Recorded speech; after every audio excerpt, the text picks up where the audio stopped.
벌써 6.25 참전이 비참한 전쟁이 이 땅에 있은 지가 벌써 70년이 지났어요. 막연하게 심해지는 이 6.25 전쟁, 이제는 빨간 날이니까 노는 날로 우리가 잊혀져서는 안 될 날입니다. 엄청난 희생이 이 땅에 있었죠. 남한의 사망자만 14만 9천 명, 부산에 71만 명, 민간인 사망이 37만 명, 행방불명이 되신 분이 30만 3천 명, 총 189만 8천 명이 희생당한 전쟁입니다. 북한에는 무려 332만 명이 사상을 당했고요. 미군 전사자가 36,574명, 실종된 분이 4,439명이세요. 미군 참전용사 중에 부상까지 합치면 약 13만 7,250명이 이 땅에서 희생을 당했습니다. 중공군은 59만 2천 명이 희생당했고요. 이런 엄청난 피 흘림이 이 땅에 있었죠. 우리가 약해지면 언제든지 당할 수밖에 없습니다. 기도하셔서 이 땅이 약해지지 않기를 기도하시기 바랍니다. 감사하기는 세계 인구 수위 28위에 속하는 한국 땅이, 일본은 11위입니다만 우리가 28위에 속하는데요, 경제력이 10위권에 들어가고 군사력이 6위권에 들어갔어요. 기적입니다. 2000년 우리 예수님의 복음의 역사 가운데 우리 대한민국처럼 급속도로 복음이 빠르게 그리고 큰 교회들이 일어난 땅은 없습니다. 이것도 기적이고, 또 그 결산으로 저는 볼 때 이 땅이 이렇게 강한 나라 된 것도 하나의 은혜라고 생각합니다. 그런데 우려되기는 너무도 빠른 속도로 우리가 하나님을 등지고 있다는 거예요. 국가 범위나 권력들이 급속도로 하나님이 싫어하는 성경과 대치되는 정책들을 만들어내고 있고, 어디를 봐도 인본주의가 너무 극성화되면서 이 공동체주의가 무너지고 있는, 너무도 안 좋은 쪽으로 방향이 빠르게 가고 있는 정황을 보면서 지금이야말로 교회가 깨어 있어야 될 때라고 생각합니다. 오늘 말씀 안에서 우리가 사도 바울의 눈물을 보죠. 민족을 생각할 때마다 바울은 가슴 깊은 속에 아픔이 있는 것입니다. 이전에는 하나님으로서 택함받은 백성이었는데 버림받은 백성이 되었습니다. 그들이 지금 달려가고 있는 열심도 헛된 것이 되었습니다. 물론 우리 기독교는 어떤 민족주의에 빠져서는 안 되고 세계 열방을 품어야 되는 것은 분명합니다만, 어쨌든 우리가 민족을 떠나고 나라를 떠나서 우리가 존재할 수가 없죠. 먼저 우리가 잘 돼야 됩니다. 나라가 강건해야 됩니다. 가정도 평안하셔야 됩니다. 경제적으로도 강해야 되고요, 군사력으로도 약해지지 않기를 기도하시기 바랍니다. 만만해지면 당하게 되어 있는 거 아니겠습니까? 그런데 유대인 자체가 지금 버림받은 민족이 되었죠. 특별했던 과거의 관계가 있었습니다. 하나님의 소유된 백성들이었죠. 그들은 하나님의 관계가 자랑이었고 축복이 되었고 영광스러웠던 사람들이었습니다. 하나님은 그들만을 위한 하나님이셨고, 그들이 어디를 가든지 하나님은 그들 편에 서 계셨습니다. 특별히 너희를 내 백성으로 삼고 나는 너희의 하나님이 되리니 나는 애굽 사람의 무거운 짐 밑에서 너희를 빼는 너희의 하나님 여호와인 줄 너희가 알지라. 하나님 스스로 이와 같이 선포를 하시고 이스라엘 백성과 동행하셨습니다. 그들은 약했지만 가는 곳마다 승리했습니다. 하나님이 쌓아주신 겁니다. 바다를 가르셨고 강물을 멈추게 하셨고 성을 무너뜨리시고 구름기둥 불기둥이 동행하셨고, 어디를 가든지 그들이 구하는 기도는 응답의 역사가 일어났었습니다. 그런데 어느 날 하나님과 그들은 이제 너무도 멀고 먼 백성으로 무너져 있습니다. 잃어버린 하나님, 한때는 뜨거운 가슴으로 하나님이 영광스럽고 자랑스러운데 짐이 되어져 가고 있는 세대, 멀리 이스라엘이 2000년 전의 역사가 아니라 지금 한국 땅에서 보고 있는 느낌은 들지 않습니까? 교회를 생각하면 가슴이 설레고 찬송하면 눈물이 있고, 예배를 그리워져서 나를 꼽으면서 기다려지고, 말씀을 들으면 곱씹어 그 말씀을 다시 상기하면서 그 말씀을 서로 교제하고, 나는 이 말씀으로 이런 은혜 받아서 너는 어땠어? 누가 은혜 못 받은 사람이 있으면 찾아가서 그 말씀 듣고 어떻게 생각했냐고 그렇게 따져 물으면서 같이 어울렸던 그런 시절이 있지 않았습니까? 길을 걷다가도 가다가도 열차를 타고 가다가도 십자가 불빛이 보여지면 가슴이 흥분이 있었습니다. 이야, 저기도 교회 생겼더라고. 그래 돌아와서 야, 어디 가니까 경상도 산에 교회가 있더라. 그 교회의 십자가 불빛만 봐도 가슴이 설레고 기쁨이 되었던 그 시절이 있었지 않습니까? 이스라엘 백성이 그렇게 살았습니다. 여호와의 이름으로 성전을 바라보고 그들이 제사날을 기다리면서 절기를 따라 들어갈 때마다 가슴에 설렘이 있었고 짐승을 끌고 갈 때마다 그들은 흥분이 있었습니다. 이 짐승을 통하여 하나님이 우리 가정에 저주를 물리쳐 주시고 희망과 소망을 주실 것이다. 오늘 이 제사에 우리가 성공하면 하나님의 위대하심이 우리 가정에 축복으로 임할 것이다. 이런 기대 심리를 가지고 짐승을 골라서 들고 가곤 했었습니다. 몇 날 몇 달이 걸려서 짐승을 들고 가면서도 그들은 흥분이 있었습니다. 기대가 있었습니다. 그런데 어느 날 그 예배가 짐이 되었습니다. 짐승을 들고 가도 무거워졌고 그냥 저는 거, 병든 거, 허잡자는 거, 본인 보기도 별로 재미가 없는 거, 돈이 안 되는 거 적당히 끌어다가 집어넣고 이것도 이제 힘들어 나중에는 돈으로 물물 교환하듯이 짐승을 사돌려서 그거 갖다가 뒤밀고 이런만이 형식으로 그 앞에만 왔다 갔다 하는 그 사람들이었습니다. 하나님이 온 만물을 창조하셨고 너희를 지었다. 내가 너희의 주인이다. 내가 너희를 지었으며 너희를 구원했고 너희를 인도했고 내가 너희에게 복을 주었으면 너희의 유일한 신이다. 나의 다른 이가 없느니라. 너희는 나의 것이고 너는 나의 종이고 나는 너희의 하나님이다. 끝없이 하나님은 그들을 향해서 외치지만 이제는 그런 소리를 듣고자 하는 자가 없었습니다. 이제 머리를 흔들면서 귀가 쟁쟁 울린다고 이런 쓸데없는 사나운 소리를 그만 좀 때려치라고 덤비들기 시작했습니다. 하나님은 우리를 버리신 적이 없습니다. 역사를 보면 패역한 백성들이 하나님을 없다고 스스로 마음을 정리를 하고 하나님을 등지고 난 뒤에 하나님 어디 있냐고 대들기 시작했던 것이죠. 오늘 우리 하나님은 어디만큼 계시는 하나님일까요?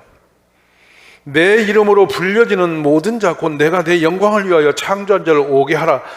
그를 내가 지었고 그를 내가 만들었느니라. 이 백성은 내가 나를 위하여 지었나니 나를 찬송하게 하려 함이라. 이스라엘아 이 일을 기억하라. 너는 내 종이라. 내가 너를 지었느니 너는 내 종이라. 이스라엘아 너는 나에게 잊혀지지 아니하리라. 하나님은 시시로 말씀하셨고 채찍질도 하셨고 위로도 하셨고 회도 하셨고 찾아와 주시기도 했습니다. 그런데 이스라엘 백성들은 점점 하나님을 잊혀져 가고 있었습니다. 머리로서는 이미 희미하게 하나님은 지워졌는데 몸은 하나님의 성전을 향하고 있습니다. 습관이 됐습니다. 종교인이 된 것입니다. 소는 그 임자를 알고 나귀는 그 주인의 구유를 알건만은 이스라엘은 알지 못하고 나의 백성은 깨닫지 못하는도다 하셨도다. 슬프다. 범죄한 나라요 허물진 백성이요 행악의 종자요 행위가 부패한 자식이로되 그들이 여호와를 바라며 이스라엘 거룩하신 이를 만유리 여겨 멀리하고 물러갔도다. 너희는 인생을 의지하지 말라. 너희 호흡은 코에 있나니 새말 가치가 어디 있느냐. 점점점 교만해져서 인간의 힘으로 자신이 왕이 된 양 내 힘으로 보시 해보겠다는 그 오만한 자리에 서고 말았던 것입니다. 그렇게 스스로 그냥 가버린 겁니다. 여러분, 누가 작정하고 계획하고 하나님과 등을 지고 멀어지겠다, 내 신앙을 땅에다 내려놔야겠다 이렇게 계획하고 간 사람은 한 사람도 없습니다. 역사적으로 살다 보니 먹을만하고 살만하고 별로 아실 것이 없고 적당히 생각대로 굴러가는 걸 보면서 그렇게 젖어져 갔던 것이죠. 그러므로 여호와께서 자기 백성에게 노를 바라시고 그들 위에 손을 들어 그들을 치신지라. 산들은 진동하며 그들의 시체는 거리 가운데서 분토같이 뛰었도다. 그럴지라도 그의 노가 돌아서지 아니하였고 그의 손이 여전히 펼쳐져 있느니라. 하나님의 재앙이 드디어 임하기 시작했습니다. 주님 말씀합니다. 주께서 이러시되 이 백성이 입으로는 나를 가까이 하며 입술로는 나를 공경한다 하나 그들의 마음은 내게서 멀리 떠났나니 그들이 나를 경유하면 사람의 계명으로 가르침을 받았을 뿐이다. 하나님 말씀도 사람의 소를 듣습니다. 선지자가 와서 하나님 말씀을 전하면 네가 왜 고통스러운 얘기를 하고 있느냐고 오히려 선지자에게 대들고 있습니다. 하나님은 이미 말씀 속에도 지어졌고 그들의 믿음 안에도 사라져버렸습니다. 그들 마음대로 하나님을 정리해버린 것입니다. 이스라엘 백성들이 걸었던 역사입니다. 내 마음이 너희의 월삭과 정한 절기를 싫어하나니 그것이 내게 무거운 짐이라. 내가 지기에 곤비하였느니라. 이제는 절기에 따라 드리는 예배가 하나님께도 짐이 되었습니다. 마음이 없는데 짐승을 끌고 와서 허적거리고 있는 백성들을 보면서 하나님의 괴로움이 되셨습니다. 우리 예배도 마찬가지입니다. 기쁨과 감사로 진정성 있는 예배를 드리지 못하는 예배는 하나님께 무거운 괴로움이 되는 것입니다. 오늘날 그러지 않습니까? 여러분, 주일날 예배 드리는 것이 괴로움이 되고 고통이 되고 짐이 되었습니다. 하나님을 찾아가서 섬기는 것이 무거운 짐이 되어서 어떻게 하면 피해볼까 하는 요령꾼들이 되어져 있지는 않습니까? 하나님을 지워버리고 있는 것입니다. 근데 문제는 우리가 마음대로 지워도 괜찮은 것이 아니라 하나님을 지워버린 그 후에 오는 문제들이 보통 심각한 것이 아니었습니다. 성전은 불에 탔고 돼지 피가 뿌려졌고 백성들은 노예로 잡혀가서 돌아올 길이 없이 처참하게 황만길을 걸었고 그들의 자손과 그들의 그 밑에 일어났던 처참함들은 이루다 형용이 불가능할 만큼 내려앉았었습니다. 하나님을 떠난 백성은 살 길이 없는 것입니다, 여러분. 여호와께서 이 백성에 대하여 이와 같이 말씀하시되 그들이 어그러진 길을 사랑하여 그들의 발을 멈추지 아니하므로 여호와께서 그들을 받지 아니하고 이제 그들의 죄를 기억하시고 그 죄를 벌하시리라 하시고 여호와께서 내게 이르시되 너는 이 백성을 위하여 복을 구하지 마라. 선지자에게 하나님이 당부하십니다. 더 이상은 나에게 복을 간구하지 마라. 네 백성을 위해서 기도도 하지 마라. 나와 그들과는 이미 상관이 없느니라. 그들이 금식할지라도 내가 부르짖음을 듣지 않고 했고 번제와 소제를 드릴지라도 내가 그것을 받지 아니할 뿐 아니라 칼과 기근과 전염병으로 내가 그들을 멸하리라. 소름이 돋을 만큼 무서운 말씀이 왔습니다. 이제는 전쟁으로 그들의 스스로 질병으로 기근으로 가난으로 때로는 전염병으로 그들을 무너뜨리게 하시겠다는 것입니다. 그런데 부끄러운 일은 또 일어나고 있습니다. 하나님께서 이방왕 고레스를 향해서 말씀을 부었고 고레스는 그대로 순종하고 있습니다. 들어야 할 자들은 듣지 못하고 엉뚱한 이방인의 왕이 하나님의 음성을 듣고 하나님의 종으로 쓰임을 받고 있습니다. 이방 왕의 그 기름을 부어서 그 이스라엘 백성들을 깨우쳐 돌이키는 일을 하고 계십니다. 수치스러울 뿐만 아니라 소름 돋도록 부끄러운 상황이었습니다. 내가 너보다 앞서가서 험한 곳을 평탄하게 하며 논문을 쳐서 부수며 쇠배짱을 꺾고 내게 흑암 중에 보화와 은밀한 곳에 숨은 재물을 주어 너 이름을 부르는 자가 나 여호와 이스라엘 하나님인 줄을 너희가 알게 하리라. 내가 나의 종 야곱 내가 택한 자 이스라엘 곧 너를 위하여 너 이름을 불러 너는 나를 알지 못하였을지라도 내게 칭을 주었노니 나는 여호와라. 나는 여호와라. 나 위에 다른 이가 없나니 나밖에 신이 없느니라. 너는 나를 알지 못하였을지라도 나는 너 띠를 동일 것이요 해 뜨는 곳에서 해를 지는 곳까지 어디서든지 나밖에 다른 이가 없을 줄을 알게 하리라. 나는 여호와라. 다른 이가 없느니라. 나는 빛도 짓고 어둠도 창조하며 나는 평안도 짓고 환난도 창조하나니 나는 여호와라. 이 모든 일들을 행하는 자니라 하였느니라. 이사야 45장 18절에서도 말씀합니다. 대저 여호와께서 이같이 말씀하시되 하늘을 창조하신 그는 하나님이시니 나는 여호와라. 나 위에 다른 이가 없느니라. 너희가 나를 누구에게 비기며 누구와 짝하며 누구와 비교하여 서로 같다겠느냐. 너희는 애정일을 기억하라. 나는 하나님이라. 나 위에 다른 이가 없느니라. 나는 하나님이라. 나 같은 이가 없느니라. 놀랍지 않습니까? 저는 하나님이 스스로 내가 하나님이라는 것을 이렇게 간절하게 외치고 선포하시는 장면으로 눈물이 왈칵 쏟아졌습니다. 얼마나 그 백성이 하나님이 그렇게 은혜로 끌어온 백성이 하나님을 지워버렸으면 그들이 잊어버렸으면 하나님이 내가 하나님이라는 이야기를 하나님 스스로 계속하고 계시는가. 단순한 성경 구절이 아니라 이 상황을 생각할 때 하나님 입장으로 들어가 볼 때 얼마나 가슴이 무너지며 아픔이 오는지 모릅니다. 오늘 여러분이 하나님은 어디 계십니까? 희미한 성경 속에 그려져 있는 그림책 속에 들어있는 동화책 속에 그냥 숨어버린 애정 이야기처럼 되어버린 하나님 아니십니까? 하나님이란 이름 자체는 창조주시고 애적도 지금도 영원토록 시작이 되고 마침이 되고 영원까지 항상 살아 계셔서 항상 모든 것을 관리하시고 살아 역사하시는 통치자라는 의미를 갖는 것입니다. 저 추억 속에 옛날 속에 어떤 사람들의 이야기 속에 숨어있는 하나님이 아니고 지금도 신실하게 살아 계시는 하나님. 오늘 시간도 이 예배 가운데 임재하시고 이 말씀이 하나님의 음성이 되시며 우리가 이 말씀을 듣고 받는 얘기에 살아계신 하나님의 역사가 있는 곳이라는 것입니다. 하나님이 오늘 우리에게 하나님 되시기를 간절히 축원합니다. 하나님을 잃어버린 백성에게는 끝없이 재앙이 몰려왔습니다. 환난이 왔습니다. 죄악이 관영했습니다. 사람들이 사람스럽게 살지 못하고 짐승처럼 변해가고 있었습니다. 오늘 여러분은 뉴스를 켜면서 하루 종일 보는 장면들이 있지 않습니까? 군대에서 일어난 일부터, 사회적으로 일어난 일부터, 길에서 일어난 일부터, 가정에 일어난 일부터, 어린아이를 하는 일부터 어느 곳 하나를 봐도 희망이 보이고 인간스러운 마음이 보인 적 있습니까? 여러분 태극기나 걸고 오신지 모르겠습니다만은 오늘은 노는 날이 되어서 전국의 관광단지가 복잡해진 날이 아닌지 모르겠습니다. 의식이 죽고 신앙이 떠나면 하나님을 우리가 지워버리면 이 땅에는 짐승의 소굴처럼 변하게 되어 있는 것입니다. 너무도 가슴 아픈 일들입니다. 여인이 그러나 하나님은 우리를 버리지 않았습니다. 여인이 어찌 그 젖을 먹는 자식을 잊겠으며 자기 태에서 난 아들을 긍휼히 여기지 않겠느냐. 그들은 혹시 잊을지라도 나는 너를 잊지 아니할 것이다. 어미가 자식을 위로한 같이 내가 너희를 위로할 것인즉 너희가 예루살렘에서 위로를 받으리니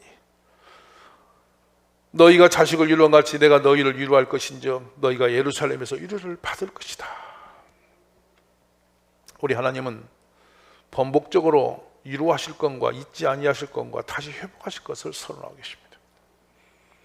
저는 우리 대한민국 교회가 적어도 20년 전만큼이라도 회복되었으면 좋겠습니다. 계절이 되고 시간이 되고 휴가의 날이 정해지면 금식 날을 정하여 산으로 올라가던 그때 이번 산기도 금식할 때는 헌금을 얼마를 모아서 하나님 앞에 가야 되겠다 하고 작정하여 헌금 봉투를 만지작거리다가 산으로 올라가서 하나님께 헌금을 정한 시간에 몇 번을 나눠서 드릴까? 이 헌금을 새벽에 드리는 게 좋을까? 밤에 드리는 게 좋을까? 금식 3일을 찍고 난 그 후에 심는 게 좋을까? 시간도 예배도 정하여 결정하고 기도하면서 그걸 준비해서 그 간절한 마음으로 봉투도 남다름으로 거기다 써붙이는 글씨도 남다름으로 써들고 하나님을 목말라 하며 산에 오르던 그 시절이 있었습니다. 특별한 어느 사람만 그런 게 아니고 보편적 사람들이 그랬습니다. 어떤 이는 꼬깃꼬깃한 그 헌금을 가지고 와서 젖은 수건에다 그 돈을 적셔서 밤에 이렇게 누르면서 기도하고 조금이라도 펴서 밥바닥에 만들어서 드리고 싶어서 그렇게 기도하다 새벽에 들고 나가는 걸 많이 보았습니다. 하나님의 성경을 손품에다 들고 함부로 땅에 놓을 수 없도록 늘 가슴에 품고 다니면서 여기는 항상 봉투가 여러 개 있었습니다. 하나님께 드리고 싶은 마음들이 담겨진 기도 제목들이었습니다. 거기에 헌금이 담겨지고 믿음의 고백이 담겨서 아버지께 올라가는 것입니다. 오늘날 그저 잘 놀다가 번쩍 우리가 경제 대국이 되고 이렇게 멋진 나라가 세워진 것이라고 여러분 생각하십니까? 인간들이 머리를 잘 굴려서 운이 좋아서 열심히 일 잘해서 만들어진 나라라고 생각하십니까? 어떤 방법으로 만져도 이 땅이 이렇게 제대로 성장할 수 있는 방법은 없다고 저는 생각합니다. 세워진 교회의 역사가 이 나라를 일으키지 않았습니까? 하나님의 은혜가 이 땅에 특별히 임하지 않았습니까? 우리의 경제력이나 지하 자원이나 모든 상황과 조건들 우리가 일어날 방법이 없는 백성이었습니다. 어디를 봐도 소망이 없는 백성이었습니다. 그런데 우리는 우리가 상상해도 이런 일을 어떻게 우리가 했길 만큼 소름치게 놀랄 만큼 기적 같은 일이 이 땅에 일어났습니다. 하나님의 은혜입니다. 은혜를 은혜로 알지 못하면 사람이 폐역해지는 것인데요, 그것이 교만이라고 말합니다. 교만한 자는 하나님이 대적하리라 반드시 패망하리라 말씀했습니다. 교만의 그림자가 어슬렁어슬렁 너무도 많습니다. 온 세상에 교만한 영들이 충만해져 있습니다. 여기를 가도 저기를 가도 길거리를 가도 가정을 가도 교회를 가도 어슬렁어슬렁 교만한 영들이 가득 채워졌고 이죽이죽하고 돌아다니고 있습니다. 어디서 만들어진 영들일까요? 언제부터 그렇게 교만해졌을까요? 다리를 쩍 벌리고 제대로 앉는 사람이 없습니다. 등을 걸치고 희한하게 앉아서 뻐근거리는 사람이 아주 많습니다. 왜 이렇게 변했을까요? 하나님을 잊어버린 것이죠. 좀 배부러지니까 살만하니까 이제 하나님 없이도 될 것처럼 된 것이죠. 오늘 본문으로 들어가 보시겠습니다. 형제들아, 내 마음에 원하는 바와 하나님께 구하는 바는 이스라엘을 위함이니 곧 그들로 구원을 받게 함이라. 버림받아야 할 이방인들이 구원을 받고 구원받아야 할 유대인들이 버림당한 상태입니다. 하나님은 때로 이스라엘 백성이 제자리에 서지 못할 때 이방 사람들을 들어서 그들을 후리치신 적이 있습니다. 채찍으로 사용하신 것이죠. 바벨론이 그랬고 아수르가 그런 역할을 감당했습니다. 메데 파샤가 그랬습니다. 로마가 그랬습니다. 이스라엘 백성이 돌아오면 그러나 하나님은 자비를 베푸셨습니다. 어떤 죄도 허물도 하나님은 끝없이 용서하셨습니다. 그리고 그를 살리기 위해서 예수 그리스도를 보내신 것입니다. 유대인들이 깨어나지 못한 게 뭔지 아십니까? 전통입니다. 율법입니다. 선민의 의식은 들어있습니다. 역사입니다.